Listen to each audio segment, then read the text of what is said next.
All right, we're here with Lucas Kipling, who went. What did you go today? I went first in today's locals. Wow. With what deck did you play? I played Memento. All right. Any? Memento Fiendsmith, technically. Oh, Memento Fiendsmith with the one engraver. One Fiendsmith. All right. Any shoutouts before we begin? Shout out to Femboy Yu-Gi-Oh on Twitter. They topped Birmingham with this deck, and they didn't make a profile, so I had some questions. I reached out and they answered them. So the theory is mostly theirs. That you'll notice the deck is also very similar. There's a couple changes, especially the stuff we discussed, and also shout out to my team, How to Go XO, and shout out to Game Nation, best locals in Toronto. All right. Awesome. All right. So to begin, we have the obviously one cards. Shout out card for the CRs. Darkblade, Anguish, Horse. You might as well play all three at 3. It just makes sense. They're all one card combos. You lose one back row with this, but it's the same combo. And then for the other Memento monsters, we play 2 Goblin. This card is it's a 1 card. It's a fake 1 card combo though. But since you play the quick play, you have to play 2. This is just how it is. 1 Mace, 1 Gaddock, 1 Sleepy, 1 Akihiron, and 1 Trihorn, and the 5K as well. This is just 1 of everything. This card, it's debatable if you want to cut it. I do side it out going second a lot of the time, just because you don't really need it to push through boards, and it's more of like a 1 more card if you activate the effective pop. So yeah, this card is going out going second every time. And then for the rest of the engine, we have 3 Bone Party, 3 Fusion, and 3 Breakout. Basically, this just makes sure that your opponent's IMPERM will never resolve. Nice. You're always playing through IMPERM. Obviously, these are all great extenders, great through pushing through boards. I do side out 1 Fusion going second. I think it's probably the least generic. Like, if your hand is a bit weak and you need Fusion to resolve to play, it's probably not the best. It's better when you can, like, normal Anguish, use this, or like try to skillfully play around your opponent's stuff, not just rely on having to resolve the Fusion. Especially since, like, if you use 2, you obviously make the Trihorns, or not the Trihorns, sorry, the Twin Dragon. It's a bit less pressure than if you have 3 to fuse, but if you're fusing from hand, you're like going -3. It's bad. So yeah, 3 through 3, might as well. And then for the bricks, you play the 1 field spell, obviously not a brick, but you know, you rather search it, and the 1 engraver. So engraver is full combo in this deck. You have to dedicate a bit more of your extra deck to it. You have to play area leader. You have to the line is you send goblin, summon it back with cross sheep when you summon area leader into the zone. But I think the combo is so weak that it doesn't make sense to rely on Engraver's engine. So in the list that you're playing 3 Engraver, it takes up a lot of your engine space, and you're basically treating it like non-engine. I don't think that's correct. And you're also cutting it down on the Memento cards that you really want to see, especially for stuff like Fusion. So, I mean, it makes sense that you want to, like, it's still really good in this deck because it lets you play around Nib. It does let you access your engine and continue playing. So I think it's still worth playing, but we only play the 1. You get it through your extra deck every time. If you open it as a brick, but you can obviously still summon it from hand, and you can send it with stuff like droplets later, so it's completely fine. For the non-engine, we play 3 Ash, 3 Fua. It's modern Yu-Gi-Oh! If you're not playing this card, you're probably losing. 1 Call by 2 Talents. Talents it was okay. I mean, I obviously only play 2, so I don't see as much of it. But I think the one time I resolved it today was to look at hand, and it was completely useless.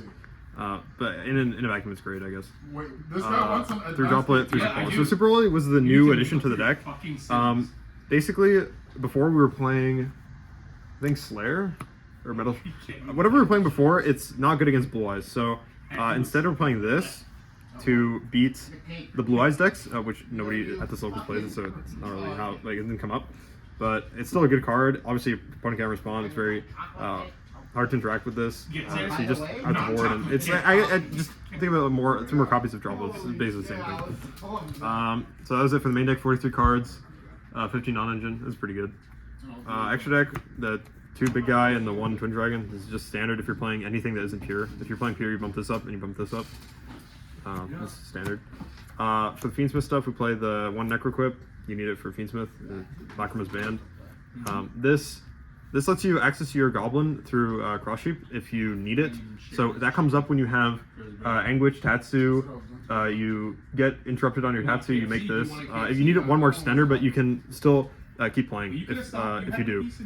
And then, so yeah, that's it for the Fiendsmith Fusions. And then for the rest, we play 1 Mud Dragon, 1 Garura, 1 Earth Golem. This one, if you playing against Malice and they go MTP, you chain Super Volley, you fuse away their Link Monster, and then they can't banish on resolution. Obviously, these 2 are standard. It's fine.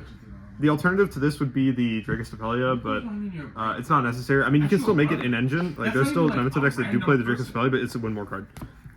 If you're activating fusion, you really want to fuse your own Memento cards to keep like recycling, keep the gameplay loop going, and then for the Exceeds to play this. It's Fiendsmith, right? Fiendsmith. This is self-explanatory. Cross Sheep. This helps you make plays with your goblins. Like it lets you access your resources through generic bodies. Fiendsmith obviously lets you summon back. So there's a lot of cool plays you can do with this. I don't use it in my main combo, so it's just there as a backup option. SP this is on your end board every time. It's beats Nib. It's very strong. And about honestly. This tournament, I had a lot of situations where I had to basically out their interruptions and out my entire own board, also that I could end on the Memento guy and punch for game. No, could you hear 5K? So I mean, this card being a Link 4, it's very hard to make, and it was like the best generic form of removal I had. I feel like if I'm gonna change anything in this extra deck, I would try to find maybe to play something like Cerberus. Just so you have more ways to push through your opponent's board that don't rely on SP, because obviously you can't kill them if you make SP. Because what I really want to do is empty my board, empty their board of all like the important interruptions, and just 5k, like bone party, like just kill them. So this card, you can also use it going first. Obviously, I don't make it that often. It's just not like you don't need it. I just rather make the Requiem, but yeah, you can. For the side deck, I play 1 Diabells. Going first against certain matchups, you make this, and then they just basically can't play. Like, they have to set every single one of their back row, and then you just pop them all, and it's basically like anti-spells broken. But this doesn't come up in matchups like Mermail. You'd rather just make the negates. And then I do play 1 Morph King. It's in the YCS list. This is a time card. You can basically ignore everything on the card that says anything but you gain LP. And I really shouldn't be playing this. Like, it's locals, right? We're all here to have fun, not win in time. But yeah. I was thinking, like, what is a one-of I can play? I already play Called By, and I already play Harpy's Feathers. There's like no one-ofs you want to put in your side deck. So it's okay. I'd rather play a 14-card side deck without this, but I just don't know what the 15th card is. No, it's okay. Gaga for the damage boost, of course. Yeah, true. Yeah. It's Morph King for the tuner. Yeah. And then for hand traps, 3 Droll. This was in the YCS list, but that was pre-Blue, so you can't say it's like the same meta. But I play this because my locals are just crawling with Mermail players, so you have to punish them. And then this, obviously, everyone's playing this. Julia was switched from the side deck as well, from XC's Encore. I mean, obviously you're trying to side this in versus stuff like Ryzo as well. I sided this in, or I swapped the Encore for this because you need to side out all your blue cards going second versus Mermail, and you just don't have enough of these hand traps to put in. So versus Mermail, you have to put in these 9. Even if Lancia sucks, like, you'd still rather them go activate the minstrel effect, you chain this. Like, you're still trading, right? Which you kind of have to try your best versus that deck. And it, like, if you don't, if their first action is minstrel and you don't have 2 Drolls, you're losing anyway. So this makes it so that, like, Droll Lancia is still the same thing, right? Like, you can still like attempt to play the game. If you get minstrel and you have 2 Drolls, or you have a way to play 3, you just scoop. Like, you're not playing the game. And then finally, 3 Meows. This is for Malice. There wasn't any today, but obviously if there were, you put this in. I put this in against Fiendsmith as well. Yeah, I drew a couple cards. It's pretty good. And then last card in the side deck is the 1 Harpies. This is just a 1-of. Obviously, good card. Yeah, that's it. All right. Any final mentions before we hit? No, I think we got our shoutouts out of the way. I think I only won this locals because I won a bunch of die rolls. The deck isn't that good. I'm not the best pilot, but you're gonna keep trying. All right, thank you. Team How to Go XO.